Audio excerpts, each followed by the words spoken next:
Sometimes life strips everything away in a single night. The wind, the rain, the merciless force of nature that doesn't care about your dreams, your savings, or the life you spent years building. Sarah Martinez learned this truth when Hurricane Elena tore through her small coastal town, leaving behind a trail of destruction that would change her life forever. But, in the darkest moments, when hope seems impossible to find, unexpected kindness can emerge from the most unlikely places. This is the story of how losing everything led to finding something she never knew she needed, and how a stranger's simple act of stepping forward became the beginning of an extraordinary journey of rebuilding, not just a home, but a heart that had forgotten how to trust again. Sarah Martinez pressed her face against the bedroom window, watching the palm trees bend at impossible angles as Hurricane Elena unleashed her fury on Clearwater Bay. The wind howled like a wounded animal, and rain hammered against the glass so hard she feared it might shatter. She had lived in this small coastal town for 32 years, weathering countless storms, but nothing had prepared her for this. The weather reports had warned everyone to evacuate, but Sarah couldn't bring herself to leave. This little blue house on Maple Street wasn't just her home, it was her sanctuary, her achievement, her proof that she had made it despite everything life had thrown at her. She had bought it 5 years ago with money saved from working double shifts at the local diner, every dollar earned through aching feet and tired smiles served to tourists who barely noticed her existence. The electricity had gone out hours ago, leaving her with only the flickering light of emergency candles and the terrifying sounds of destruction outside. Through the storm's chaos, she could hear things breaking, crashing, being torn away by winds that seemed determined to erase everything in their path. A loud crack made her jump back from the window just as a massive oak tree from her neighbor's yard came crashing down, its branches scraping against her roof with a sound like fingernails on a chalkboard. Sarah's hands trembled as she reached for her phone, hoping against hope that the cell towers were still functioning. The screen showed no signal, just as it had for the past 6 hours. She was completely alone, cut off from the world, with nothing but her own courage to see her through the longest night of her life. She thought about her mother, who had passed away 3 years earlier, leaving Sarah truly alone in the world.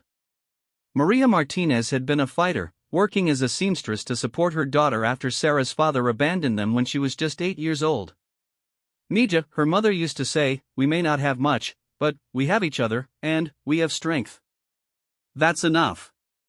Now, without her mother's steady presence, Sarah wondered if her own strength would be sufficient to face whatever came next. The house shuddered violently, and she heard the distinctive sound of shingles being ripped from the roof. Water began dripping through the ceiling in the living room, first just a few drops, then a steady stream that quickly became a small waterfall. Sarah rushed to place every pot, pan, and bowl she could find under the growing leaks, but it was like trying to hold back the ocean with a teacup. As the night wore on, the situation grew increasingly desperate.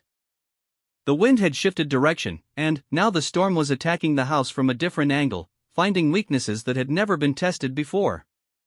The kitchen window finally gave way with a tremendous crash, sending glass and debris flying across the room. Sarah huddled in the hallway, the safest place she could find, clutching a photo of her and her mother taken on the day she had bought the house. She remembered that day so clearly. Her mother had been so proud, tears streaming down her weathered cheeks as Sarah handed her the keys to hold.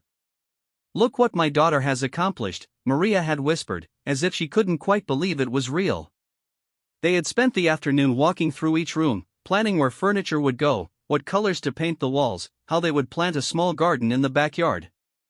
Now that garden was being destroyed, along with everything else she had worked so hard to build. Through a gap in the hallway window's storm shutters, Sarah could see her neighbor's house across the street. The Johnsons had evacuated 2 days earlier, and she watched in horror as their roof peeled away like the lid of a tin can, revealing the rooms where she had shared countless cups of coffee with Martha Johnson over the years. The storm's intensity seemed to increase with each passing hour, as if nature was determined to test every limit of human endurance. Sarah's house groaned and creaked under the assault, and she began to seriously wonder if it would survive until morning. The walls felt like they were closing in around her, and the constant noise was driving her to the edge of panic. Around 3 in the morning, she heard a new sound that made her blood run cold, the distinctive whistle of wind passing through a structure that was no longer whole. Part of her roof was gone, she realized, and rain was now pouring directly into her attic. It would only be a matter of time before the water made its way down into the rooms below. Sarah made a decision that would have seemed insane just hours earlier. She gathered her most precious possessions, the photo of her mother's wedding ring, a few important documents, and the small amount of cash she kept for emergencies, and stuffed them into a waterproof bag. If the house was going to be destroyed anyway, she needed to be ready to run. The wind picked up even more, if that was possible, and Sarah felt the entire structure of her home shifting beneath her feet. She could hear timber splintering somewhere above her, and dust and debris rained down from the ceiling. The house that had been her pride and joy, her security, her future, was being torn apart piece by piece. She closed her eyes and tried to remember her mother's voice, tried to find that strength that Maria Martinez had always insisted was there, passed down through generations of strong women who had survived whatever life threw at them. "We bend, but we don't break," her mother used to say. Like the palm trees in the storm, they know how to survive. But, as Sarah listened to her home being destroyed around her, she wondered if some storms were simply too powerful for anyone to survive intact. The little blue house on Maple Street, which had represented everything good and stable in her life, was being reduced to rubble and memories. And there was nothing she could do but hold on and hope that when the sun finally rose, she would still be alive to see what remained of the life she had built. Outside, Hurricane Elena continued her rampage through Clearwater Bay, indifferent to the dreams and hopes she was destroying. Sarah pulled her knees to her chest and waited for dawn, not knowing that her real story was just about to begin, or that the stranger who would change everything was riding out the same storm just 3 miles away, making plans that would intersect with her shattered life in ways neither of them could imagine. Dawn broke gray and sullen over Clearwater Bay, revealing a landscape that looked like a war zone. Sarah emerged from what remained of her house to find a world transformed beyond recognition. The street she had walked down countless times was now an obstacle course of fallen trees, twisted metal, and debris that she couldn't even identify. Cars had been tossed like toys, their windows shattered, some flipped completely upside down. Her little blue house was barely standing. The roof was mostly gone, the kitchen wall had collapsed entirely, and water damage had destroyed nearly everything inside. As she picked her way through the rubble that had once been her living room, Sarah felt something inside her chest crack, not just her heart, but something deeper, something that had to do with hope itself. The photo albums were ruined, their pages swollen and stuck together. Her mother's sewing machine, the one tangible connection to Maria Martinez that Sarah had treasured, was buried under a pile of soggy drywall. The small savings she had hidden in the bedroom closet was gone, along with the closet itself. Even the walls that remained standing were stained with watermarks that looked like tears running down a face. Sarah sank down onto what had been her front porch steps, though now they led to nothing but empty air since the porch roof had been ripped away. She stared at the devastation around her and felt completely overwhelmed. Where do you even begin when everything is gone? How do you rebuild a life from absolutely nothing? Other survivors began emerging from whatever shelter they had found during the night. Mrs. Patterson from 2 houses down came stumbling out of her storm cellar, looking around in shock at the neighborhood that no longer existed. The Martinez family who lived on the corner stood in their driveway, holding each other and crying as they stared at the pile of lumber that had been their home just 12 hours earlier. Sarah watched her neighbors deal with their own losses and realized that everyone was in the same impossible situation. The whole community had been devastated. There would be no quick fix, no simple solution. Recovery would take months, maybe years, and would require resources that most of them simply didn't have. Her phone finally picked up a weak signal, and she was able to call her insurance company. After being on hold for 2 hours, she learned what she had feared: her policy covered wind damage but not flooding, and much of her loss had been caused by water. The payout would be a fraction of what she needed to rebuild. The representative on the phone sounded tired and rushed, clearly dealing with hundreds of similar calls, and offered little comfort beyond telling her that an adjuster would be out to assess the damage as soon as possible. As the day progressed, Sarah began to understand the full scope of her situation. She had no home, minimal insurance coverage, savings that were literally buried under rubble, and no family to turn to for help. Her job at the diner was gone too. She could see from the road that the entire restaurant had been flattened, its cheerful yellow sign now wrapped around a telephone pole 3 blocks away. The temperature was rising, and, with no power anywhere in the area, the heat was becoming unbearable. Sarah had managed to salvage a few bottles of water and some canned goods, but she knew that wouldn't last long. She needed to find shelter, but where? The town's emergency shelter was already overflowing, and she had heard that FEMA trailers wouldn't be available for weeks, maybe months. By afternoon, she was sitting in the same spot on her destroyed porch steps, feeling more lost than she had ever felt in her life. She watched crews from the power company working to clear fallen lines, watched neighbors helping each other search through debris, watched life trying to reorganize itself in the wake of complete chaos. But she felt separate from all of it, isolated by the magnitude of her loss. That's when she saw the pickup truck making its way slowly down the street, carefully navigating around the obstacles. It was an older Ford, dented and practical rather than pretty, with Louisiana license plates.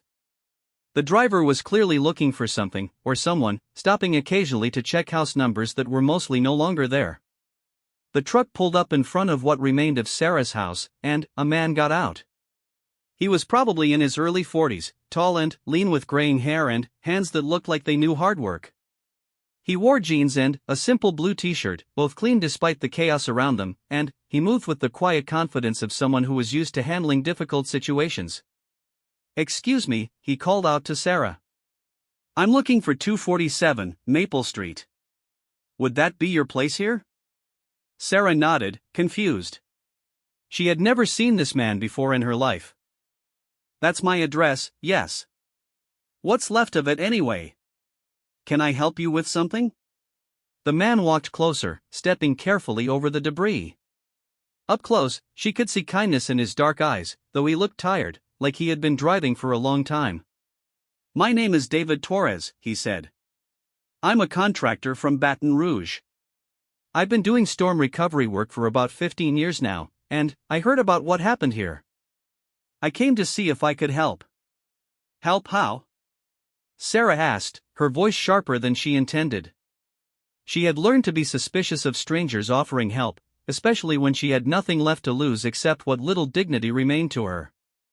David seemed to understand her wariness. He pulled out a business card and handed it to her, then stepped back to give her space. "I specialize in rebuilding after disasters like this. I know what it's like to lose everything. Hurricane Katrina took my family's home when I was younger. I've been working ever since to help other people get back on their feet." Sarah looked at the card.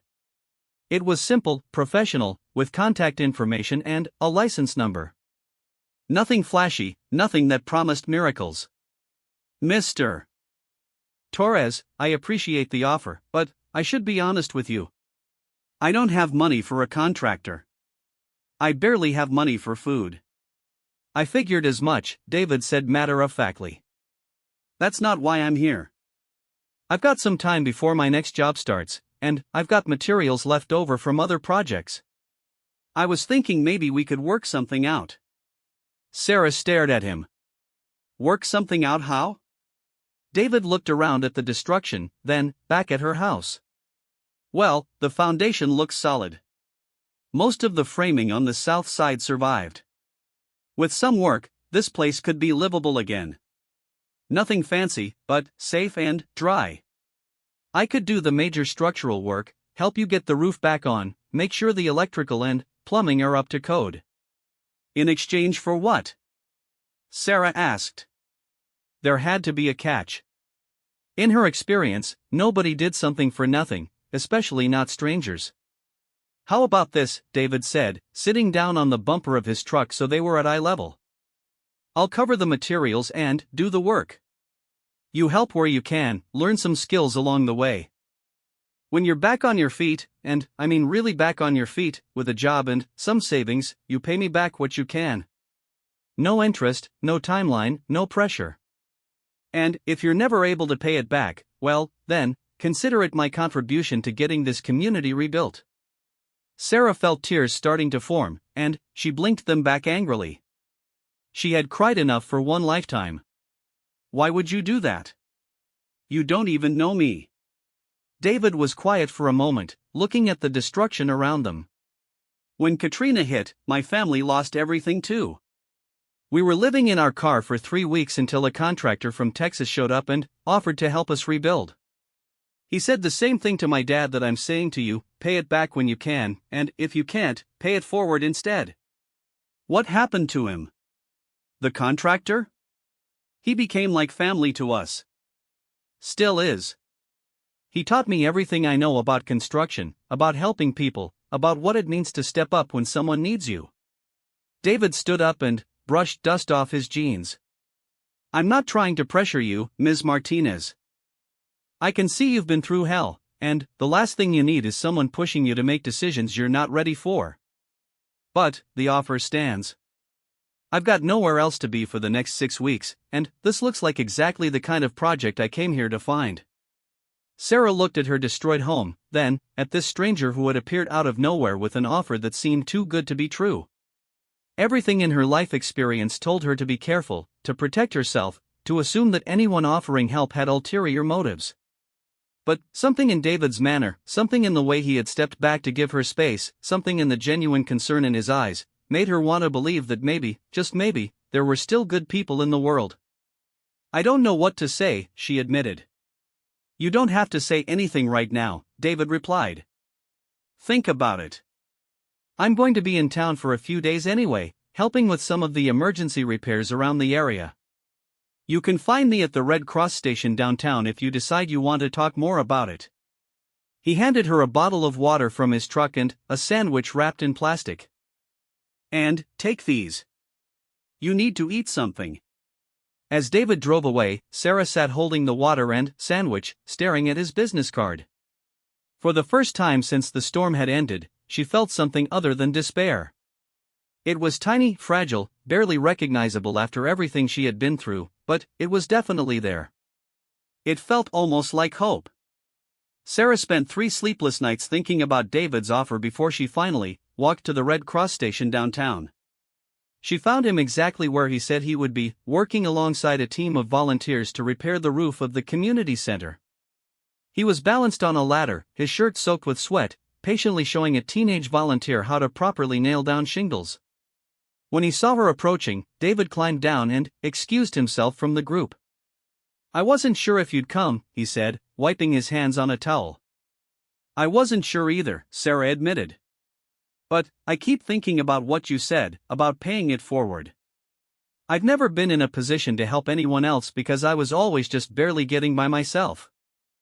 Maybe this is my chance to learn how to do that. David smiled, and Sarah noticed that it reached his eyes in a way that made her feel like she had made the right decision. So you want to give it a try? I want to give it a try, she confirmed, though her voice shook slightly. But I need you to understand something first. I've been taking care of myself since I was 18 years old. I'm not good at accepting help, and I'm probably going to be a terrible student when it comes to construction work. I've never so much as hung a picture frame straight. That's okay, David said. We'll start with the basics. And, Sarah? Taking help when you need it isn't a weakness.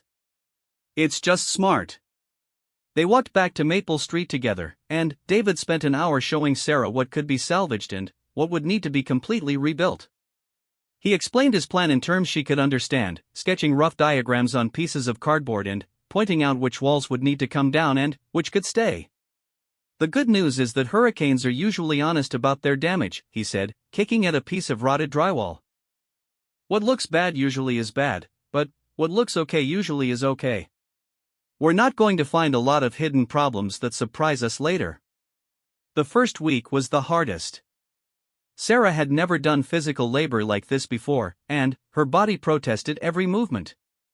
Her hands blistered despite the gloves David insisted she wear, her back ached constantly, and she went to bed exhausted every night. But there was something deeply satisfying about the work, something that made her feel more capable and stronger than she had in years. David was a patient teacher, never making her feel stupid when she didn't understand something the first time, always taking the time to explain not just what they were doing but why they were doing it that way. He taught her how to use a circular saw, how to read a level, how to identify load-bearing walls, how to install electrical outlets safely.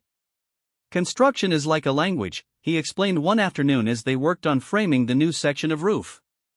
Once you understand the vocabulary, everything else starts to make sense. Every piece has a purpose, every measurement matters, but none of it is as complicated as it looks from the outside.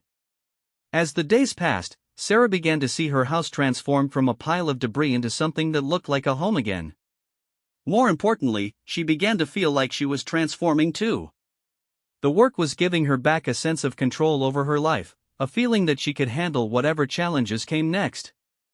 David shared stories while they worked, talking about other families he had helped over the years, other communities he had seen rebuild after disasters.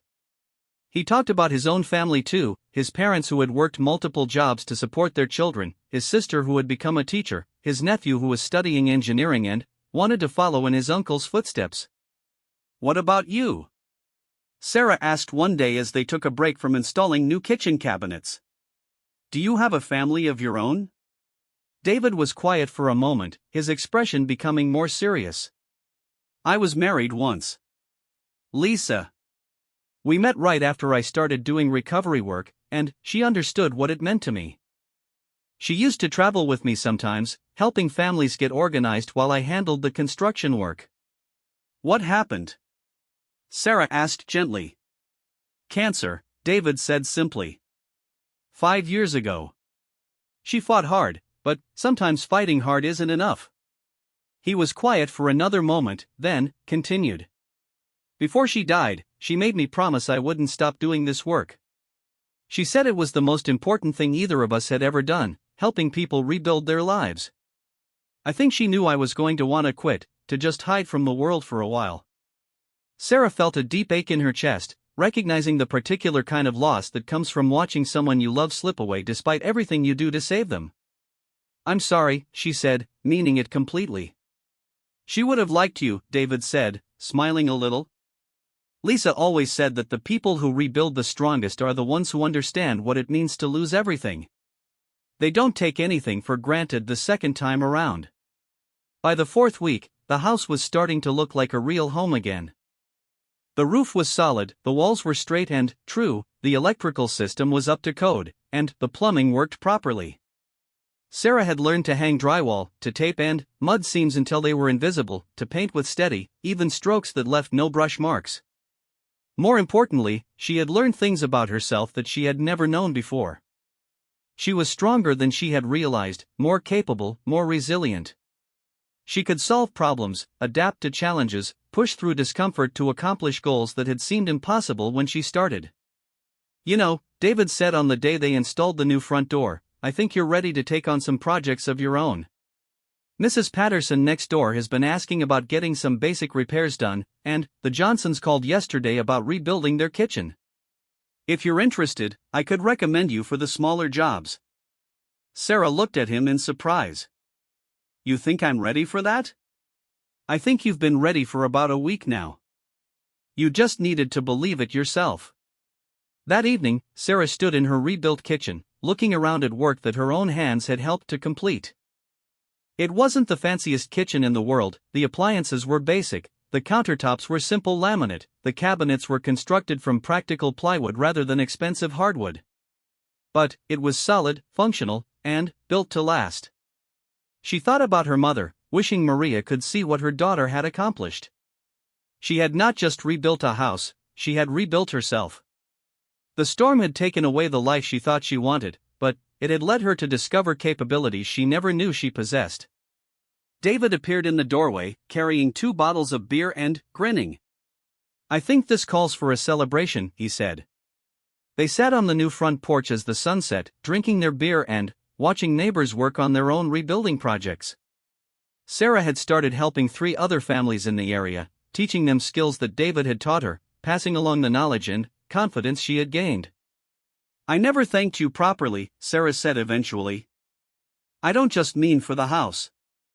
I mean for showing me who I could be if I was brave enough to try." "You don't need to thank me," David replied. "You did the work. I just provided some materials and pointed out where the studs were." "It was more than that, and you know it," Sarah insisted.